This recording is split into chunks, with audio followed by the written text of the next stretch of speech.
for the first time to sign this to AGRI rather than IMCO, this proposal on unfair trading practices and within the agri-food chain. Now, let me just say that the legal basis has been revised.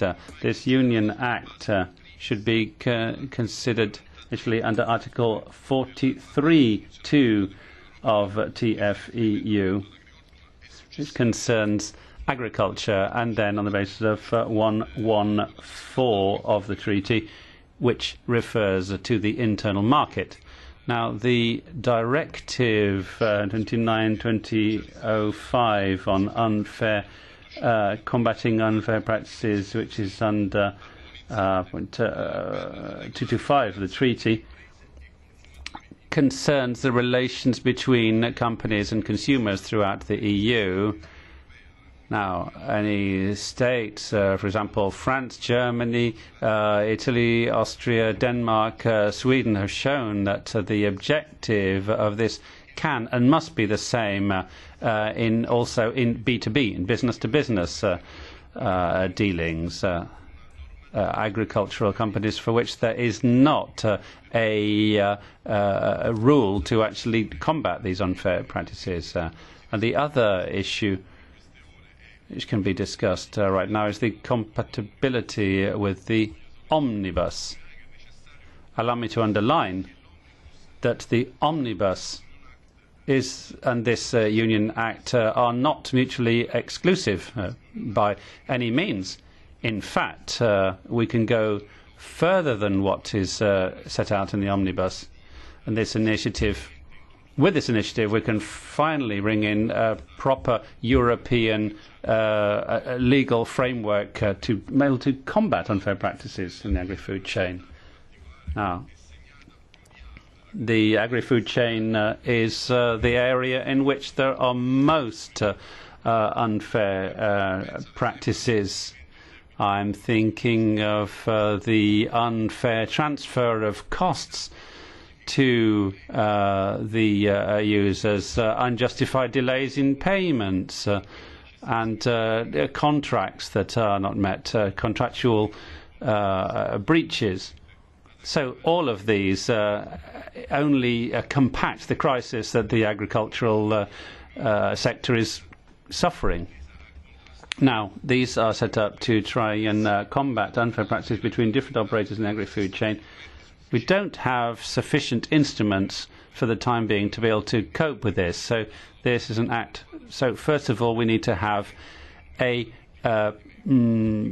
framework, a legal framework concerning sanctions and penalties against unfair practices, and to help the operators to overcome the fear of standing up for their own rights. We've talked about this unfair competition in the agri-food chain for some time, and the different political groups have always stood up for the producers, for the farmers, and in discussion. And I very much hope that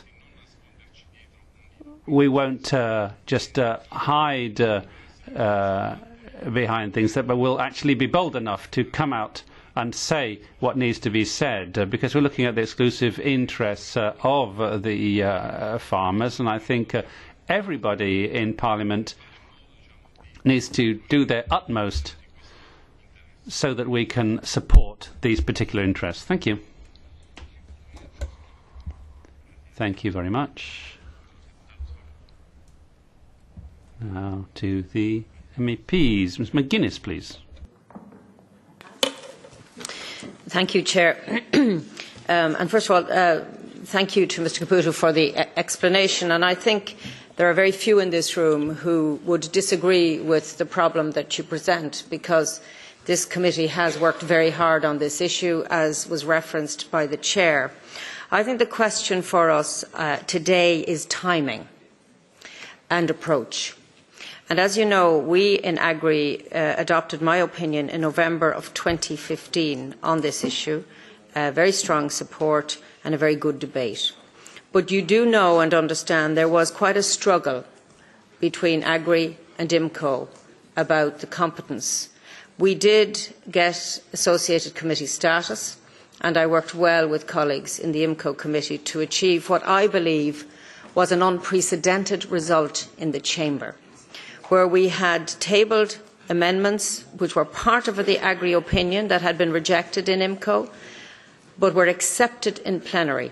And I think it's very important to say that we had the support of 600 members of the Parliament for that approach.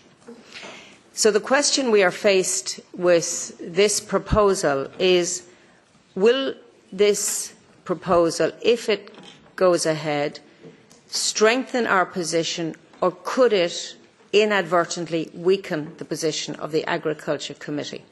Because we have a strong position at the moment. In addition, we have a commitment very recently from the Commissioner that he will bring forward legislation on this issue. He gave us specific timings and commitments that are on the record of our committee, and we want to ensure that he sticks to those timings and commitments.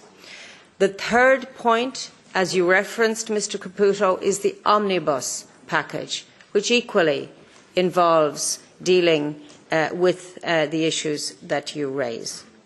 So I think the question we have to answer here is not whether this is a good idea, because anything that would strengthen farmers' position in the food supply chain, from my point of view, is a very good idea. But it is about the timing and the approach and the potential downside in relation to what's happening. And I normally speak briefly, but if I can take one more minute to say the following, that we have a commitment on timing from the Commissioner. If this report gets the approval, and I will accept the outcome of colleagues' decisions, I believe we will then have a lengthy struggle with the IMCO committee on competence. I am therefore concerned that the result of that lengthy struggle between committees will be a delay in the Commission coming forward with a proposal, which in my view would be undesirable. But even if there was no delay in the Commission coming forward, there is a difficulty about the Agriculture Committee potentially doing another report and how it would influence the thinking in the Commission. So let me absolutely reassure the colleagues, and many colleagues supported this idea, that I am one of the leaders on this issue with the help of many other colleagues in the committee. And I have worked on it from 2005, when very few people at the time were interested in it. So I really want to strengthen farmers' position in the food supply chain. But I want us to know that whatever decision we take today will have consequences. And my fear is that a decision to proceed with this proposal will have consequences which I think Mr Caputo would not welcome, because I think your heart is in the right place, as are the rest of the colleagues here. So I would ask us to try and think in a very forensic way about what is the best approach for the Agriculture Committee on this issue. If there were less, let's say this goes through plenary, and fewer members vote for this than we achieved with the 600, then it weakens our position. So please be mindful that we want to do what's best for farmers. And I regret to say that I think if we proceed with this, it just might not get the best outcome for farmers. But I understand and support Mr Caputo's interest in this area and his commitment to it. But I just would ask colleagues, as somebody who has worked on it with others over a long number of years, that be careful of what the outcome might be should we proceed. At the moment, we do have a process and a procedure in place, and we have strong support from the plenary with our work back in 2016 that I would not like to see diluted. Thank you for allowing me to speak at length, Chairman, and thank you for your consideration of my perspective.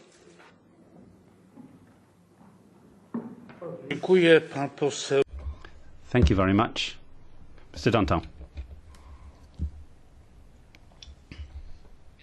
Thank you very much, Chair.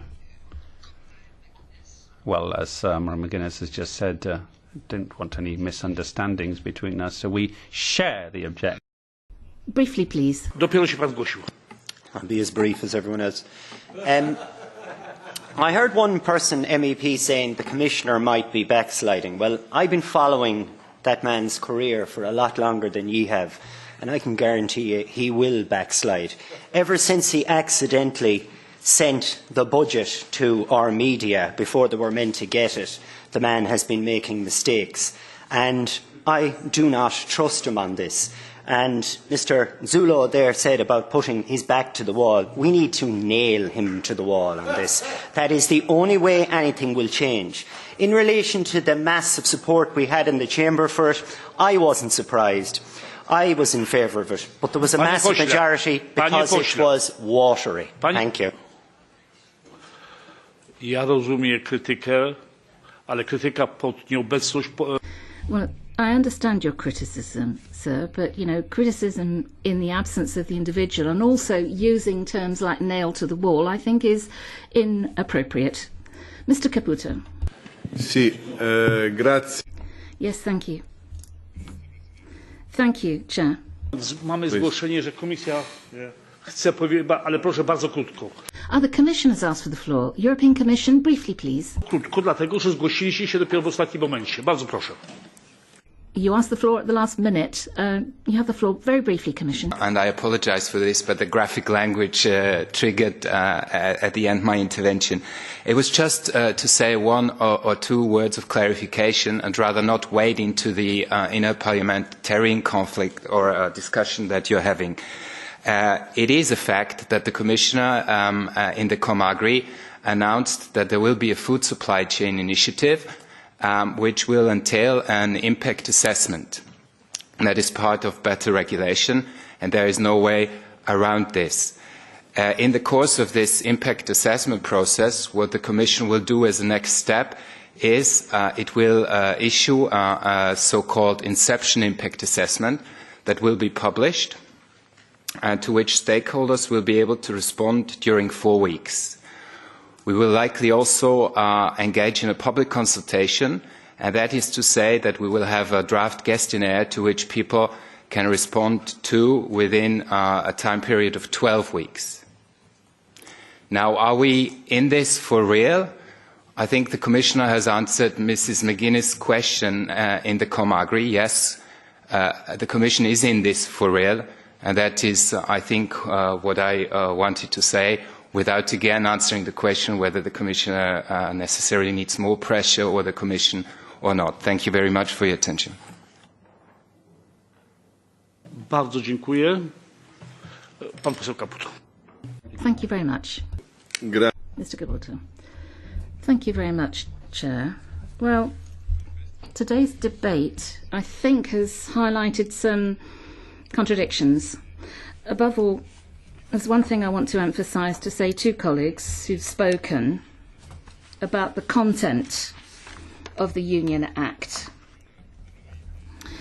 With this Union Act, we are calling on the Commission to provide an act revising existing law in order to protect farmers.